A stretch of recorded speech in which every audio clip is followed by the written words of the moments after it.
Estamos de volta com o programa de carrinho e vamos agora para a entrevista da semana. Um homem multiplataformas, seja nas páginas de jornal, na internet, nos aparelhos de rádio ou na televisão, de Rio Grande para Porto Alegre, mas com um conhecimento vasto de todo o futebol gaúcho. Na semana de abertura do Gauchão, temos aqui Rafael de Vério, jornalista do Grupo RBS.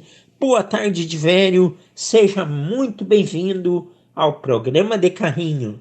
Opa, tudo bem, Cassiano? Obrigado pelo convite. Vamos bater esse papo aí para a gente se conhecer um pouco melhor também. Com certeza, e vamos começar contando, Rafael de Vério, como os caminhos da vida te levaram ao jornalismo, ao Grupo RBS e ao esporte. Detalha para nós a tua trajetória na profissão. Olha, cara, os caminhos da vida me levaram para o jornalismo, acho que desde criança. Eu nunca tive dúvida sobre a minha profissão, assim, sobre o que eu queria fazer. Desde pequeno, assim, o cara quer jogar futebol, né? Mas depois que passa essa idade de querer jogar futebol, eu acho que eu já sabia que queria ser jornalista. Eu gostava de ler jornal, gostava de ouvir rádio, eu tenho uma memória para isso. Até o pessoal brinca comigo como é que eu consigo lembrar dessas coisas. Mas eu acho que foi mais ou menos assim, desde sempre. Eu morei na Itália, e aí, por essas coincidências, a família que me hospedou na Itália tinha ligação com um jornal em Turim, o jornal La Stampa. Então, também ajudou, e logo depois que eu voltei da Itália, entrei já na faculdade de jornalismo na PUC, e comecei a estudar, e gostei ainda mais. E depois, no esporte, eu acabei juntando com a educação física, que eu estudei na URGS, e foi entrando naturalmente, assim. É uma editoria que eu me identifico, que eu acho que consigo fazer um trabalho que eu gosto, enfim, que tem uma certa relevância. Mas hoje eu sempre digo, sou muito mais jornalista do que esportista, vamos dizer assim. Existe o jornalismo e várias editorias. E na RBS, eu entrei em 2011. Eu trabalhei, na verdade, a primeira passagem na RBS em 2006, entre 2006 e o final de 2007, trabalhando na Rádio Gaúcha. Depois eu saí e voltei em 2011 para a Zero Hora como correspondente de Rio Grande, daí fazia todas as editorias, né? Até 2013 ser chamado para trabalhar no esporte, e estou lá desde então. Mas além da RBS, eu trabalhei antes no Diário Popular, na sucursal de Rio Grande do Diário Popular, que é um jornal de Pelotas. Trabalhei na Rádio Guaíba, trabalhei no Jornal O Sul, na Rádio FURG FM, na Rádio Cassino, e algumas outras trabalhos menores assim em outras rádios de Rio Grande. Mas sempre tive minha carreira praticamente toda ligada no jornalismo. Foram poucos trabalhos fora do jornalismo, mas é mais ou menos por aí. Foi essa, eu acho, num resumo, assim, a minha carreira até chegar ao cargo. Eu acho que dentro da RBS eu entrei como, depois de sair de repórter, de correspondente de Rio Grande, eu fui para ser editor do plantão do esporte, passei para editor do dia, aí fui repórter, fui setorista do Inter, que eu continuo até hoje, mas também acumulo o cargo de repórter especial, que faço também o GDI. E desde 2015, mais ou menos, comecei esporadicamente a participar do Bola nas Costas, da Rádio Atlântida, e desde 2019, 2020, mais ou menos, como um integrante fixo do programa. Muitas coisas bacanas você já fez, faz, e olha que legal, já morou na Itália. Que grande experiência. E como você mesmo se define um jornalista acima da questão esportista? Ao longo da sua carreira você tem já premiações importantes, dentre elas o famoso Prêmio Ari. Conta como ele se deu, quais reportagens aí foram destaques.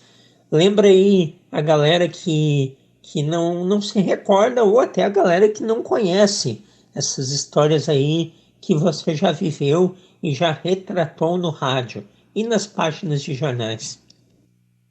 Ah, sim, foram alguns. Foram 2 vezes em primeiro lugar. A primeira foi com uma reportagem sobre a pandemia e como a pandemia tinha afetado o futebol e o esporte no Rio Grande do Sul. Foi um compilado de uma série de reportagens sobre o impacto da pandemia, principalmente no futebol, não só no futebol da primeira divisão, mas principalmente no interior, nas pessoas que vivem em torno do estádio, essas coisas assim. E depois eu ganhei também em 2022 pelo uma série de reportagens sobre manipulação de resultado no Rio Grande do Sul, para benefício de casos de aposta e coisa assim. Foram as duas vitórias. Eu tive também outros prêmios pelo esporte, o Esporte Clube Saudade, que contamos a história de clubes que não existem mais no interior. Teve um segundo lugar por Cadê o Esporte no Rio Grande do Sul? Uma série sobre a falta de outras modalidades no Rio Grande do Sul, que não tinha time profissional na época de basquete, nem de vôlei, nem jogador de tênis. Então foi uma série de reportagens. Acho que foram esses. No Prêmio Ari foram esses que eu acabei recebendo algumas premiações. Teve também mais uma premiação no Ari com uma reportagem sobre os estádios que estavam abandonados no Rio Grande do Sul. E algumas outras de participação conjunta, tipo cobertura de Copa do Mundo, cobertura de... algumas coberturas especiais, Olimpíada, eu lembro também que a gente ganhou, mas aí era com outros colegas. Que legal! E no começo da entrevista eu digo que você é multiplataforma, pois até televisão com participações na TV você tem pelo Sport TV. Conta um pouquinho para quem gosta de entender os bastidores do jornalismo. Como é o seu dia a dia na profissão? O Sport TV é o seguinte, em 2014, eu era editor da Zero Hora ainda e fiz um título para a apresentação do Gauchão. O título era Gal Champions League. E aí o pessoal do Sport TV, do programa Redação Sport TV, gostou, eles sempre mostravam os jornais, né? E gostaram muito do título, enfim. Aí o Diogo Olivier, que participava já do programa, me disse que tinha sido eu que tinha feito e tal. E a partir daqueles dias me chamaram a primeira vez.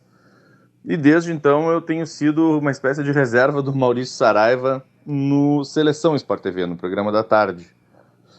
É um trabalho voluntário, assim, enfim. Eles me convidam, eu vou ali, participo do estúdio ou de casa. E primeiro era para falar do interior, mas depois acabou sendo uma espécie de fixo sobre a dupla Grenal. Então funciona mais ou menos desse jeito a minha participação no Sport TV. Já apresentei algumas reportagens feitas para a GZH lá dentro do Sport TV, mas normalmente é para comentar e participar do Redação Sport TV ou do Seleção Sport TV. Mais vezes do Seleção como reserva do Maurício. Bom, e você mencionou antes, de velho, que pertence ao GDI, que é o Grupo de Investigação do Grupo RBS. E isso me dá uma deixa de te perguntar o seguinte: reportagens investigativas é o que mais te dá prazer em fazer? Fala mais sobre esse trabalho importantíssimo. Sim, cara, eu não sei se prazer é a palavra certa, tá? Sobre reportagens investigativas. Porque ao mesmo tempo é um sofrimento. Tu nunca sabe se tá bom, tu nunca sabe se tá sendo correto, tu nunca sabe se tá faltando alguma ponta. É difícil, é muito difícil fazer. Mas depois de pronto, depois que sai, depois que dá uma repercussão legal, assim, principalmente no sentido de resolver os problemas, realmente me dá prazer. Por exemplo, essa do futebol, da pandemia, lá de 2020, foi uma reportagem grande. A partir dali a federação, os clubes e até a Associação dos Cronistas passaram a tomar atitudes para tentar resolver o problema, né, da falta de jogos, enfim, tentar amenizar aquela situação. A Federação Gaúcha de Futebol mudou o protocolo dela de jogos depois da reportagem sobre manipulação de resultado. Tem outras, fiz há pouco, a última que eu fiz foi sobre o Santo Ângelo e um trabalho que vinha sendo mal feito lá no clube, que alguns jogadores sendo enganados, enfim, os meninos sendo enganados para ser jogador. E também teve ações, e vai ter mais novidades sobre isso a partir do final do mês de janeiro. Então, sim, eu acho que me dá muito prazer e eu acho que é um campo carente no jornalismo esportivo. O esporte se preocupa muito, tem muita gente preocupada em falar do futebol, falar da dupla Grenal, falar da Champions League, e poucas fazendo reportagem, fazendo atividades e trazendo soluções, apresentando reportagens principalmente sobre outras partes do esporte. Exatamente. E o jornalismo, ele encanta por fazer exatamente isso que você busca, através de informações, checagem, investigações, melhorar a vida das pessoas, resolvendo algum problema, levando alguma informação que vai fazer ela poder se definir em algum assunto, desvendando algum mistério que vai consertar algum erro que esteja sendo cometido. É para isso que serve o jornalismo. Estamos aqui com Rafael de Vério, jornalista do Grupo RBS. E de Vério, dentro do futebol, você tem um conhecimento grande de futebol gaúcho. É algo que você gosta? O futebol aqui do interior, ele tem uma energia diferente? Cara, eu gosto do futebol do interior porque foi onde eu aprendi a gostar de futebol, né? Eu sou de Rio Grande e ali foram os meus primeiros contatos com o futebol. Eu me lembro, criança ainda, de poder ir sozinho no Alto da Pusa ver jogo do São Paulo, por exemplo. Meus ídolos de infância eram os jogadores do São Paulo. Então, sim. E eu acho que também era uma parte pouco aproveitada do interior. Tem muita história rica no interior e que era pouco aproveitada e que, felizmente, eu consegui encontrar esse espaço, graças ao meu editor da época, meu chefe da época, o Diego Araújo, que me abriu essa porta. E a partir dali também foi a entrada para a sequência do jornalismo. Claro que cobrir a Copa do Mundo é muito legal. Estive lá em 2010 na África do Sul, é uma experiência mágica, enfim. Mas para chegar na Copa do Mundo tem que passar pelo interior também. E eu acho que tem muita história boa para ser contada, mas felizmente tem mais gente agora olhando para isso, descobrindo novas histórias e dando mais atenção, porque tem muito disso. E não falo só de folclore, mas também de investigação mesmo, de reportagem de investigação, porque tem muita coisa errada sendo feita no interior também. E de velho, por falar em interior, neste sábado começa o gauchão. Vamos falar um pouquinho de dentro do campo. Quem que pode ameaçar a dupla Grenal? Como que você observa aí os 10 concorrentes dela? Olha, sinceramente, eu acho que não tem ninguém que ameace a hegemonia da dupla Grenal. Não tem nenhum, não vejo nenhum time do interior com potencial para buscar. Talvez o Juventude, né, que, enfim, está na primeira divisão de novo. Mas a interrupção do trabalho do Carpini, por mais que eu ache o Roger um ótimo treinador, começar de novo, do zero, já na metade da pré-temporada, eu acho que vai atrasar um pouco o Juventude, talvez não dê tempo de se recuperar no estadual. Vou ficar muito surpreso, muito surpreso, se o campeão gaúcho não for o Grêmio ou o Inter. É uma pena, né? É uma pena que mais uma vez não terá tanta competitividade no campeonato. Mas tomara que alguma equipe do interior, como já aconteceu com o Caxias, com o Ipiranga, com o Novo Hamburgo certa vez, tomara que alguma consiga aí pelo menos fazer um calor na dupla para dar caldo, dar dificuldades para o Grêmio e para o Inter, pois até a dificuldade para o Grêmio e para o Inter é bom que ambos tenham neste momento, pois assim eles conseguirão ficar mais ligados para o que vai vir na sequência. Tomara que algum consiga complicar um pouquinho, que seja pelo menos. Bom, de velho, e a dupla Grenal?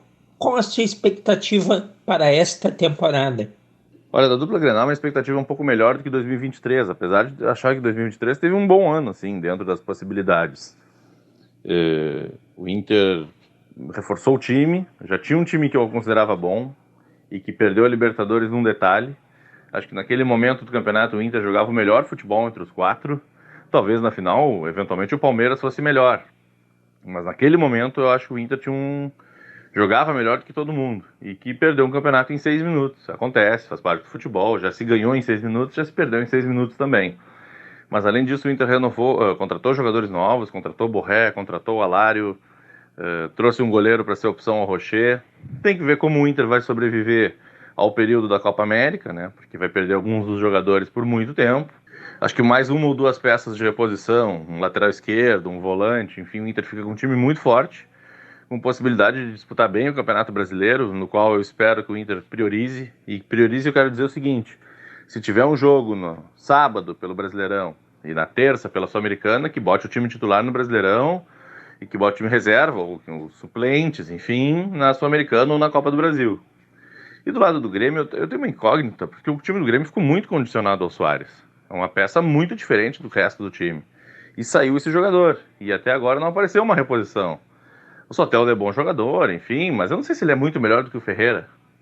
Então, eu acho que o Grêmio precisa se reforçar. Com o time que o Grêmio tem, é insuficiente para disputar a Libertadores num alto nível. Eu sei que tem muita dificuldade financeira, mas o Grêmio gastou muito ano passado. O Grêmio pagou mais de 50 milhões de reais no Cristaldo e no Carbajo. Então, acho que o Grêmio vai ter que melhorar isso aí, principalmente contratar um jogador que minimamente substitua o Soares. Vai ser muito difícil participar de 30 gols, sei lá, da temporada, entre gol e assistência, mas alguém, ou alguém, vamos dizer assim, que consiga suprir essa carência. E, de velho, em termos nacionais, quais clubes, na sua opinião, iniciam o ano mais prontos e com melhores expectativas? Olha, eu acho que Flamengo e Palmeiras naturalmente são os melhores times do país. O Palmeiras mais do que todos. Por mais que ele não seja, sei lá, brilhante e tal, eu acho brilhante, mas muita gente não acha, enfim, porque não é virtuoso, o Palmeiras ganha. O futebol brasileiro dos últimos tempos é título pro Palmeiras. Então, eu acho que o Palmeiras sai na frente de todo mundo. O Flamengo, com a chegada do Tite, com a contratação do De La Cruz, enfim, com mais tempo para trabalhar, é um candidato natural a grandes coisas também. São os dois principais times do país. Aí tem o Atlético Mineiro, que teve um momento de altos e baixos no campeonato, mas terminou relativamente bem. E acho que daí depois vira todo mundo. Entra todo mundo no bolo. São Paulo, Inter, Grêmio, Botafogo, Vasco. E claro, o Fluminense deixei ele por fora, justamente porque ele é o campeão da América, ele já tem essa carga, vamos dizer assim, ele é um time mais pronto, trouxe o Renato Augusto, e acho que ele pode se juntar. Mas deixei o Fluminense por fora como um candidato outsider ao Flamengo e ao Palmeiras. Então tá certo, grande Rafael de Vério. Para finalizar, muito obrigado pela sua participação, sucesso, um excelente 2024, cheio de matérias, reportagens e, no mais, quais os planos profissionais aí para o seu futuro? Abração e até uma próxima. Bom, muito obrigado pelo espaço aí, um prazer conversar contigo, obrigado mesmo. Vamos ver o que 2024 reserva. Espero ter mais tempo para fazer as reportagens com o GDI, mas também quero aproveitar a família. Tenho um filho pequeno agora, a vida dá uma mudada bastante. Mas obrigado pelo espaço. Vamos ficar em contato e espero que sigam acompanhando os trabalhos ali na Rádio Atlântida, em GZH, na Zero Hora, na Rádio Gaúcha, no Sport TV, enfim, em todas as plataformas. Tem muito jornalismo para a gente fazer em 2024. Obrigado pelo convite, viu? Um grande abraço para ti e para quem está nos acompanhando. Valeu, de Vério, Rafael de Vério, jornalista do Grupo RBS, foi o entrevistado desta semana aqui do programa de Carrinho.